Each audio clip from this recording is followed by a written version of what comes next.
Hey everyone, welcome to Across the Ditch Tennessee. My name is Laura and I'm so glad you're here today. Today I'm going to take you with me down to the big garden. It's been raining for several days. Thankfully, no complaints here.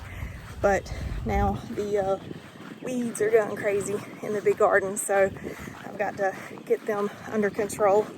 And I want to show you the progress and then talk to you a little bit. So stick around. I'll have some background music. The ice cream truck's going by. We can kind of dance. Okay, so here's the big garden. A little bit of progress update. I had a lot of issues with getting my green beans. I have a bush bean planted in this garden. I had a lot of issues with germination. I ended up having to replant 3 times, and would you know, third time is a charm, because I finally have bean sprouts. So with my first and second planting, I had some sprouts, but I had maybe a total of 5 or 6. But thankfully, looks like almost all the beans that I have planted have sprouted this time. So I'm thrilled, beyond thrilled with that. So let me kind of show you what we have going on here. So down this row right here, about half the row is jalapeno peppers. At the end of each row, I have sunflowers planted, and I'll kind of go into more about the flower part here in just a little bit. Kind of going down, I planted the last half of this row with beans. Have beautiful, beautiful flowers right here in the middle. Have 1, 2, oh, hang on, let me go to the top. All right, so jalapenos half the row, the other half are beans. Then I have 1, 2, 3, 4 rows of bush beans. And what I do with them is I pick them and I preserve them and also share with the neighbors. And then the row next to it is flowers. I have a mixture of zinnias, calendula, and marigolds on this row.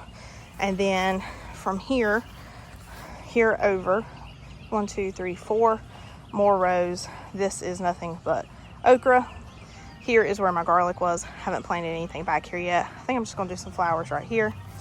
And then I was attempting to grow loofah on this fencing panel, but every time I put it out here, it died. So, like, my starts died for some reason for the loofah. So I said, forget it. We'll just plant my extra tomatoes out here. So I have 4 planted here, and I've got a space for 1 more down at the end. So we will have some tomatoes out here. So yeah, that's the big garden and all of its weeds, which I am now going to start working on.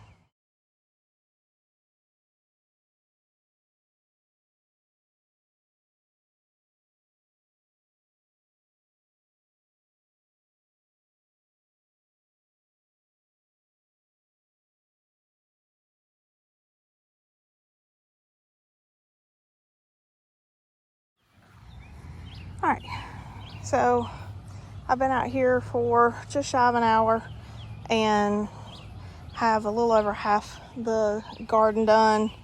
You can kind of see where it's darker right here in the middle. That's where I have pulled weeds and chopped weeds.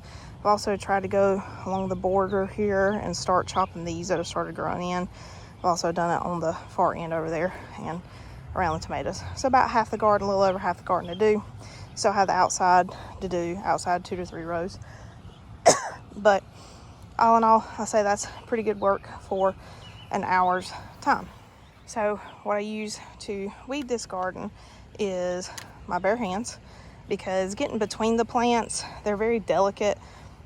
Still here at this seedling stage. So I wanted to use my hands, and I'm pretty aggressive at pulling weeds. So I did end up pulling out a few seedlings, and I apologize to them. But yeah, I pulled the weeds like between the plants, like the individual plants, like in here on the rows. But between the rows and along the edges, I used my stirrup hoe. You can use this between plants, but once again, I'm so aggressive when I'm weeding that I would probably rip the plants out with it, because I'm impatient. I don't like taking my time. hence why I use my hands and not this. But this is what you saw me going up and down the rows with, and this works incredibly well. If you do not have one of these and you have an in-ground garden, you need one of these. This is the best purchase I have ever made for my garden. It was like 25 bucks. It's a stirrup hoe. Works really good. So I mentioned earlier that I wanted to talk up here while or after I got done weeding the garden. So one of the things I wanted to talk about was dreaming. So I have big dreams, just like a lot of people in the world. We all have something that we dream that we want to do, we dream of doing, we dream of having, you know, whatever it may be. So I have this dream of having my own homestead one day. I have a very small version here at home because, you know, where we live at in the city, and it's completely possible to homestead right there in the city. We're living proof of it. But, you know, I have dreams of having it as my business one day, and having, you know, a field and greenhouse full of flowers for cutting, to making bouquets, doing bouquet bars with. I would love to be able to sell produce one day and to expand my seedling sales as well. But, you know, kind of when I look at where we're at in life, I sometimes get discouraged and go, that'll never happen. But one of the things that you have to do is you can't focus on the big picture, like what you have. One of the first things you can do, or like, let me step back. You can't focus on what you don't have. You can't focus on the big picture and go, this is what I want. And because when you look at the big picture, it seems like it's unattainable. But then that's when you need to step back and you need to go, okay, what have I done so far to work towards that dream and work towards that goal? So ours started with a couple of small little raised beds in our backyard, and then we would add on each year. We would add on a bed if, you know, finances allowed, time allowed. We'd add on a bed, and then we'd get creative and figure out how to incorporate you know, flowers and herbs and vegetables and stuff and fruit into our landscaping, so it's still appealing to the eye for the curbside look since we live in town, but also so it's functional. You hear me a lot in my videos talk about functional landscaping, and if you're a member of, or if you're on my Instagram page, which is the Rebellious Gardener, then you see me post pictures and talk about functional landscaping all the time. But you know, you step back and you look, okay, slowly working towards that dream here. And then, you know, last year my neighbor reaching out and going, hey, look, you know, we have this area in our yard that we used to garden in. We're not really using it anymore. Would you like to do it? And it's like, yes, one more step forward. So when you quit focusing on the big picture and start focusing on what you currently have and what you're currently doing to work towards that goal, and also making smaller goals that will slowly lead you to the big goal eventually. When you start focusing on those, you realize, okay, I'm a step closer to my dream. So then you're looking at more in the positive way. I try to be very optimistic. I'm a very realistic person, like common sense and taking things for what they are. But at the same time, I try to be very optimistic about things, going, you know what, we may not have this, or this may be hard, but here's the good thing about it. And that's something I try to teach my kids. When you're having a crud day, you're disappointed, upset about something, maybe you're playing a baseball game or something and the game didn't go the way that you wanted it to, then look at something positive that happened during that game or during that moment in your life and go, okay, and focus on it. So that's what I do. And some people think I'm crazy because I talk about my garden a lot, and I talk about my big dream eventually one day of having a nursery, having, you know, a farm, things like that. They think I'm crazy. But at the same time, I focus on that, and I focus on what we currently have, where we started at, and then where we are now. And where we started at and where we are now, we've come a long way. And we're working towards our goal slowly, slowly but surely. I have a great support system with my husband, my kids. Even though they don't care to really get out in the garden much, they still support me. And when I say, hey, look at this, they're like, oh, cool. You know, might be just to entertain me, who knows. But you know, having people that support you. But I guess I say all that rambling on, which is typically what I do. If you know me, if you don't know me and you get to know me one day, I tend to just like ramble when I talk about something I'm very passionate about. But I guess one of the biggest things is when you have that big dream that seems so far away and it seems like you'll never get there. Aside from just focusing on the little things that you've done here and there to progress towards that dream, one of the biggest things that you truly can do is to learn. So to immerse yourself in it, read books, do research, watch videos, learn. And that way, once you are able to progress more towards that goal, or once you reach your goal of having that big farm or homestead or whatever your goal may be, you'll be, you know, better prepared for it because you'll already have some knowledge about it. Find people locally who may be working toward, how do I phrase it? Find people locally that when you're, so like for my goal is homesteading and having that farm, having that business, find people locally that can mentor you as well. I like to say, not proud to say, but also, you know, I've kind of owned up to it that I'm not the biggest people person. And I say that meaning I don't like going out, like I don't like going out in big groups and socializing with a lot of people. It's very hard for me to approach people and talk to people that I don't know, which is funny because, you know, the whole YouTube thing, but I'm talking to a camera. But one of the biggest things I did was I got involved at the farmers market, and I've made some great contacts through there. And through there, I've got someone who I've discussed and who has helped me with the steps that I need to start my business. And then I've got someone else who has kind of talked to me about how to run a successful nursery, even on a small scale, just from the home kind of thing. And then things that I can't currently do where I'm at, but I want to do, like having meat chickens. I have someone now that they do that. They've been doing that for years, and, you know, have said, hey, next time we have a butchering day, we want you to come out.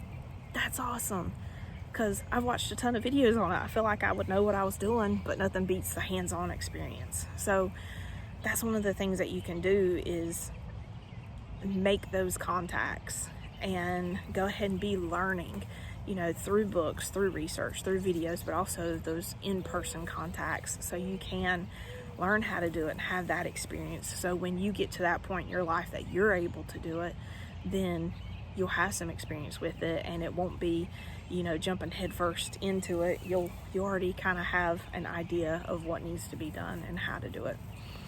But honestly, when you have a dream that just feels like you'll never get there, you'll never reach it, focus on the little steps that you're making to progress towards it. Learn everything you can between now and whenever you're able to obtain that dream or attain that goal. And don't focus on the negative, just focus on the positive about it, and keep that dream in sight. Don't give up on it, keep going. Even when things seem like they're like completely against you, don't give up on it. Hold on to it. Keep going. Keep learning. And do what you can where you are. Grow where you are. You know, a friend of mine, she doesn't live where she can have a garden in her backyard like I have. She lives in the city. And when I say in the city, I live in the city. But when I say she lives in the city, she lives in an apartment building, and she just has a little balcony on her house, or like a little patio. But she loves gardening, and she wants to do more, but she's not at a place where she can do more or expand. So she's doing everything she can where she's at. she's learning. She watches my videos. She watches a lot of other YouTubers that I've referred her to. She follows a lot of blogs. She looks at a lot of websites. She's learning everything she can. And she has flower pots sitting all over her little patio area that she's growing what she can where she's at. It's on a small scale, but she's learning and she's experiencing it hands-on by doing that. So if you have this dream or this goal in life to do something amazing, to do something big, or even if it just seems small to you, but it seems out of reach, keep your eye on the prize, stay focused, figure out little ways that you can work towards that goal, keep learning about it, and just don't give up. That's the biggest thing. Just don't give up, and keep going. So for me, one of the things I do is I have like a bucket list. Maybe a bucket list is the wrong word, might be more like a to-do list. I don't know. It seems like when I put something on the to-do list, it don't get done. So we're not going to call it a to-do list. On our bucket list of like steps that I can make to progress towards my big goal. So one of the things I want to do in the upcoming year is I want to learn more about cut flowers. I know how to grow flowers, but I don't know how to grow them, you know, fast enough and big enough to, you know, cut and they, you know, come back or produce more flowers on one plant. You know, I want to learn all these things about these flowers because I want to be able to sell cut flowers in the future, and I would like to do it on a small scale here with the garden space that I have, and then eventually once we do have more land, be able to do it on a larger scale. I love cut flowers. I feel like that is an underserved opportunity in our area, if that's the right terminology. I at the farmers market, people were buying just like flowers to plant left and right, and then a few people asked about cut flowers, and I have taken some cut flowers of my daisies and my zinnias, and people love them. So it's like, hey, maybe next year I can expand on that. Not only does that give me another step towards the end game or towards my goal, between now and then I can learn as much as I possibly can. I can expand, and that will help me towards that goal, both through experience, through contacts that I'll make during that time, and also financially, because you'll be adding to your income doing it. So I guess I'm just making like that little checklist of here's the little things that I want to do, here's what I want to learn that I feel like can help me progress towards that big goal in my future. So, you know, you'll probably be seeing a lot more things about flowers in the future coming from me, because that is kind of the next thing, the next step. I feel like your basic vegetables I've gotten fairly decent at, and I don't mean to sound conceited when I say that, because you're never really truly like perfect at it. You're always still learning, because in gardening you're always learning. But I feel like I've done pretty well there. I want to expand on that and, you know, get better at my fall and winter vegetables, but I also want to start preparing for those flowers in the springtime. So I hope you will kind of stick around and watch as we go through that, and maybe if that's something you're interested in, you'll learn it too, because I'll share the things that I learn and the experiences and stuff up here. But that is my rambling for today, my disorganized thoughts, because that's how my brain works. I am very much a talk about something and then go off on a squirrel moment over here and then maybe come back to it. That's just how my brain works. And if you're wondering why I keep looking around, just people driving by, cats running by, and squirrels fighting. Actual squirrels, not my crazy thoughts going off into left field. But yeah, so if you have big dreams and they feel like they're out of reach and you feel yourself getting discouraged, don't get discouraged. Figure out ways that you can work towards that dream, work towards that goal where you are at right now in life.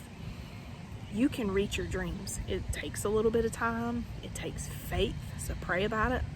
And it takes hard work, but you can do it, and don't give up on it. I'm not giving up on mine. I am going to have my little farm and my little nursery and my cut flower garden. I'm gonna have it. It may not be next year, it may not be in 5 years, it may not be in 10 years, but I'm gonna have it one day because I'm determined, I'm stubborn, and I'm slowly working towards it. I'm learning all I can where I'm at right now. I'm doing what I can where I'm at right now, and just slowly working towards it, and never giving up. Focusing on the positive, never giving up. So that's my daily rambling that I kind of wanted to talk about and wanted to share with you. The big garden and all of its weedy, messy glory. But yeah, I am going to get up off of this wet ground that I am sitting on and put up this grass that I am twisting in my hands, and I am going to go over to the house and finish watering in my tomatoes and harvest the beautiful tomatoes that I saw hanging on the vine that were finally ripe. So thank you so much for joining me. Like I said, if you have dreams that you feel like are out of reach, don't give up on them. Keep working towards them. Slowly but surely, you will get there. And if you still feel like you've done all this work and you feel like you're no closer to your dream than where you started, stop, take a moment, and look at where you actually did start. Oh, look at where you did start. Sorry, I had to shift positions. Look at where you started, and look at where you're at now. And I bet you will go, okay, I've made progress. And then that'll give you the motivation to keep going. So I hope this inspires you not to give up. Well, thank you so much for joining me. Thank you for listening to my rambling thoughts of the day. But I hope that you will come back to see me again, and I look forward to continuing to share my garden with you. Have a blessed day. Come back to see me again.